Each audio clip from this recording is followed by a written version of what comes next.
Faites rayonner la foi sur le continent numérique. Ensemble, recueillons plus de 200 000 $ en 2012.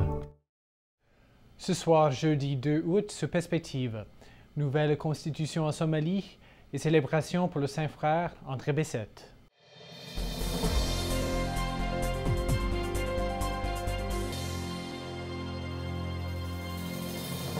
Bonsoir mesdames et messieurs et bienvenue à Perspective.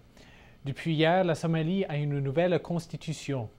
Environ 825 délégués sont arrivés à un accord concernant ce texte qui sera une référence politique pour tout le pays.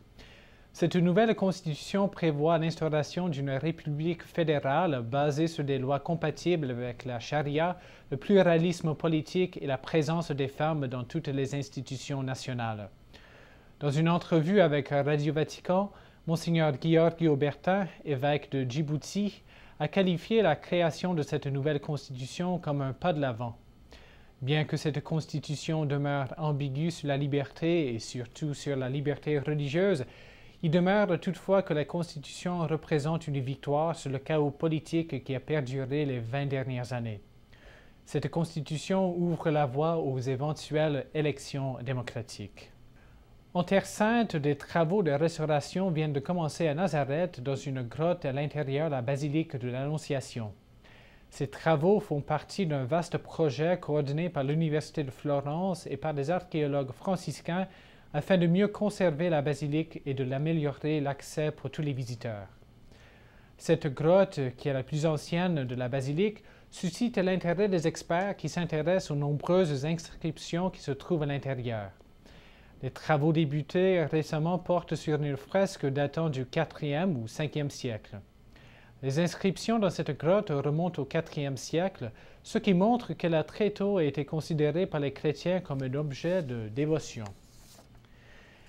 Et les conflits violents persistent en Syrie et une solution semble difficile à trouver. Il est estimé que les conflits des derniers jours ont jeté sur la rue quelques 200 000 personnes. Dans une situation dont personne ne peut prévoir son évolution, plusieurs groupes sociaux sont en danger, y compris des populations chrétiennes. Plusieurs leaders chrétiens s'inquiètent pour la situation et cherchent à trouver des moyens pour protéger la population chrétienne. L'archevêque melkite en Syrie, Monseigneur Jean-Clément Jeanbart, encourage les chrétiens du monde entier de prier pour la population de la Syrie. Il demande surtout aux pays voisins de ne pas envoyer des mercenaires en Syrie. Dans une autre interview, le nonce apostolique à Damas, Monseigneur Mario Zenari, a dit que la situation en Syrie est très grave. Le nombre de réfugiés augmente chaque jour et la violence persiste. Monseigneur Zenari a lancé un appel à tous les chefs religieux de la Syrie d'employer leur autorité morale pour supplier les citoyens de ce pays de cesser la violence et de trouver une solution juste. Et justement, un nouveau focus catholique sur la situation en Syrie sera diffusé la fin de semaine prochaine. Notre collègue Francis Denis a pu interviewer le père Paolo Dall'Oglio, jésuite engagé en faveur des droits de l'homme en Syrie. Ne manquez pas ce nouveau focus catholique vendredi et dimanche prochain à 19h30.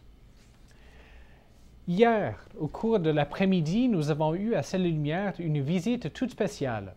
27 sœurs de la communauté Sainte-Marie de Lucha ont passé l'après-midi avec nous pour découvrir nos studios.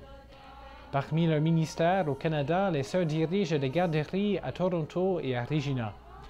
Pendant la visite, les sœurs ont pu rencontrer les employés de Celle-Lumière et elles ont animé les chants lors de l'Eucharistie. Elles ont aussi partagé avec nous ce qu'elles vivent au Canada et à travers le monde.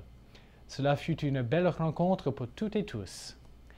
Et c'est tout pour aujourd'hui. À la prochaine.